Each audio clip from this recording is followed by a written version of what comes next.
Est-ce que vous savez qu'il y a eu des leaders qui sont passés avant vous à cette barre, se disant parti civil? Des leaders politiques qui sont passés par devant le tribunal de ce siège avant vous. Oui. Vous le savez? Oui, je sais. Je sais, Baouri a passé. C'est un grand leader politique.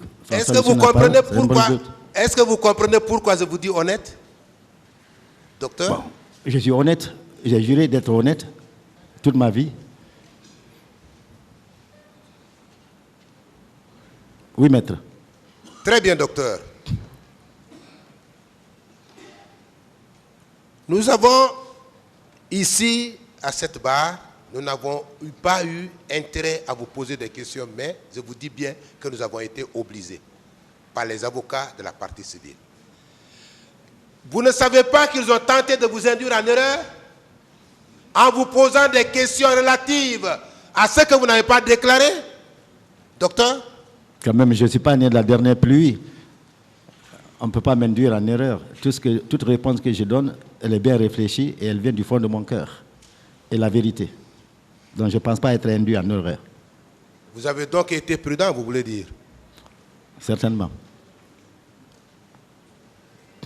Vous avez également parlé ici. Oui, maître. Qu'il s'agissait d'une responsabilité partagée. Vous l'avez soutenu hier ici. Oui. En disant que si on avait écouté la demande de report, ce qui est arrivé n'arriverait pas. Et qu'il s'agit bien d'une responsabilité partagée. Est-ce que vous maintenez cette déclaration? Quand je parle de responsabilité partagée, oui, c'est cette responsabilité qui m'envoie aujourd'hui à la barre.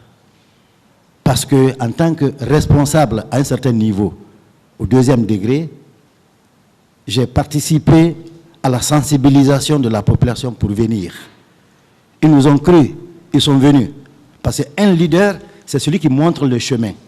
Nous leur avons montré le chemin. Si nous sommes allés sur le chemin et nous sommes allés trouver malheur, nous avons notre responsabilité devant eux. C'est la responsabilité que nous avons. Et c'est pourquoi, hier nuit, j'ai bien dormi.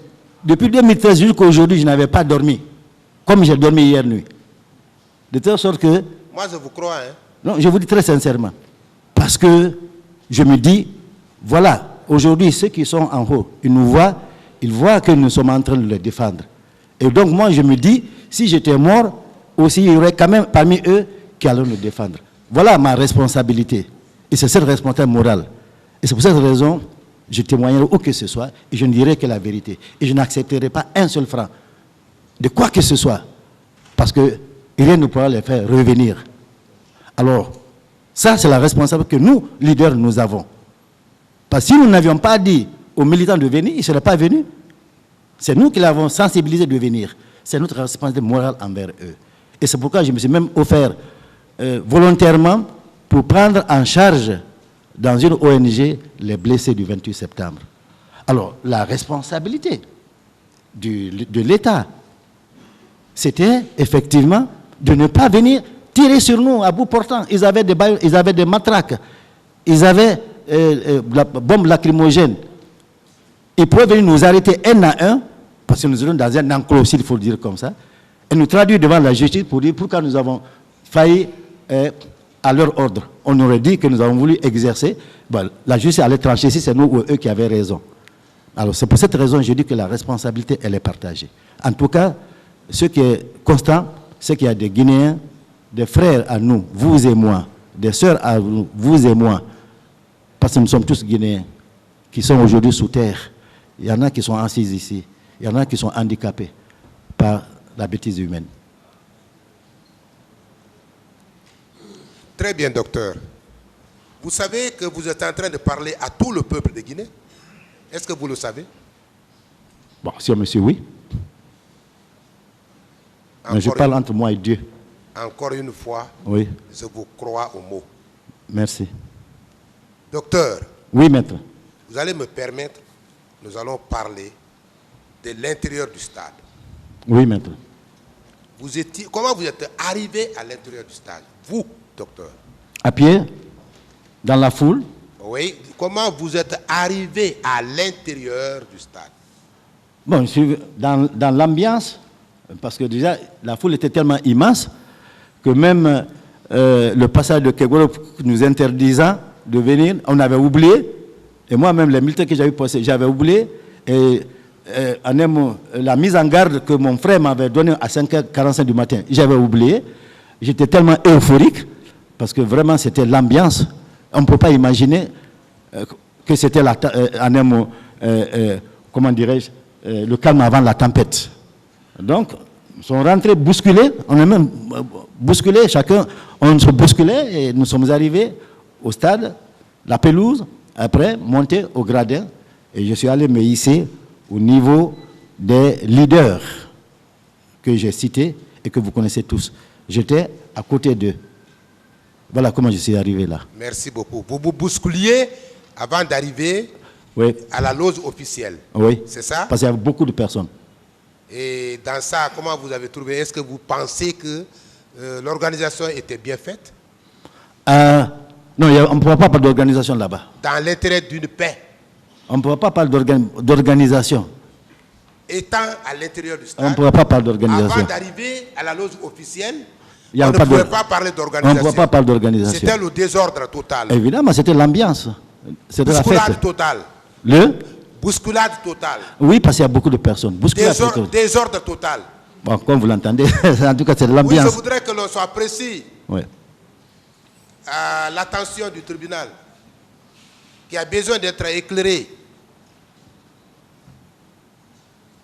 Vous pouvez quand même faire des désordres, mais sur nous, c'était l'ambiance, c'était la fête.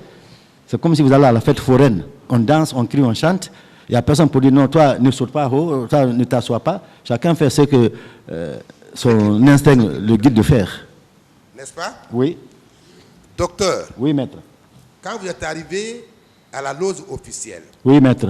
Vous vous êtes installé auprès de qui? De quel leader? Bon, on est en train de reprendre tout ce qui a été dit hier pratiquement, alors qu'on doit poser de nouvelles questions. Merci, monsieur le président. Voilà. Docteur, vous étiez alors assis certainement avec Elhadji Cellou Dalein Diallo. Oui, on était arrêté. Côte à côte, n'est-ce pas? Oui, moi j'étais un peu plus. Il y a une question qui revient à l'esprit, qui me revient à l'esprit. Oui, maître. Parce que d'autres leaders sont déjà passés ici, monsieur le président. Ils ont fait des déclarations que je voudrais comparer à celles du docteur. Puisque le docteur nous a montré sa bonne foi. C'est ce qui m'amène à vous poser la question suivante, docteur. Oui, maître. Vous dites que vous, étant à la loge officielle, oui, un militaire serait venu vers vous. Oui. Est-ce que vous maintenez ça? Et après que la bousculade en un mot. Oui, quand vous vous êtes installé, je crois. Non, on est rentré, oui. Bon, on ne s'est pas assis, c'était l'ambiance, on était arrêtés, les leaders avaient commencé à prendre la parole, qu'entre-temps, il y a le gaz lacrymogène qui est arrivé, ils n'ont même pas pu, je crois qu'il y a un ou deux leaders qui avaient commencé à parler, entre-temps, il y a le gaz lacrymogène qui est venu, chacun se bousculait, très content. Alors quand le gaz lacrymogène est venu, les gens ont commencé à douter un peu, et après, quand on a vu les gens tomber de loin, ceux qui étaient tout proches ont commencé maintenant à d'étaler. Oui. Nous avons compris qu'il y a quelque chose de grave qui est en train de se passer. Et le gradin a commencé à se vider. Certains montaient sur les barrières. Bon, on ne vous demande pas de tout raconter. Il pose une question précise, s'il vous plaît.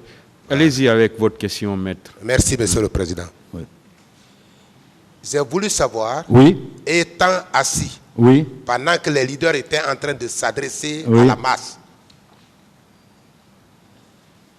un ou deux militaires seraient venus vers vous, oui ou non? On n'était pas assis, je disais, le gradin s'était vidé pratiquement, quelques rares personnes existaient, nous sommes descendus comme 2 ou 3 marches, et entre-temps, il y a un militaire, un jeune militaire, parce qu'il faut dire comme ça, taille moyenne, avec cagoule rouge. Oui. Il n'était pas armé, avec cagoule rouge. Il est venu comme à quelques 5-8 mètres de nous. Il a dit à Elhadji Cellou, parce que c'était vite pour j'étais avec lui, de venir. de descendre. C'est bon. Hein? Voilà. Quand celui-ci est descendu, il était seul, le militaire? La question, c'est surtout là-bas. Il était seul, le militaire? Depuis qu'il s'est jeté sur lui, oui. Voilà, moi, je n'ai plus suivi le reste. Voilà, il s'est jeté sur lui. C'était près du gradin, pas même près de la pelouse. Parce que c'était pratiquement près de la pelouse. Il l'a pris, voilà, comme c'est des arts martiaux, il l'a pris, puis voilà. Il l'a pris violemment. Violemment, très violemment. Très bien. Il s'est jeté sur lui, oui. Très violemment, parce qu'il a eu de venir, n'est pas venu. Bon, donc dans cette colère, oui. Ou peut-être, je ne sais pas, en tout cas, il est venu. On dirait qu'il est venu spécialement pour lui, parce qu'il l'a appelé. Merci, voilà. docteur. Donc, pendant ce temps, les autres leaders étaient là, hein? Pendant ce temps, Bahouri était là? Non, je n'ai pas vu en ce moment-là. Moi, quand ils l'ont pris, oui. Moi, voilà, j'ai continué. Ce qui s'est passé, je ne sais plus. Pendant ce temps, François Locénipal était là? Nous étions au début tous. Mais quand le gaz lacrymogène est venu et que les gens ont commencé à tomber et qu'il a commencé à avoir le sauve-qui-peut, moi, je ne cherchais à voir personne. J'étais seulement intéressé à Cellou parce que c'était mon leader et c'est avec lui que je suis sorti. Dieu merci. Voilà. C'est précis. Donc, le moment de la plaidoirie, je crois que les avocats de la défense ont bien entendu notre frère docteur qui dit que c'est un militaire qui est allé vers lui. Merci docteur. C'est un militaire qui est allé vers vous à la loge officielle, s'attaquer à Elhadji Cellou Dalein Diallo. On s'est descendu pratiquement. C'est ce qui est retenu. Ouais. Merci on docteur. Descendu. Merci. Il était encagoulé en plus. C'est bon. Merci docteur. Merci.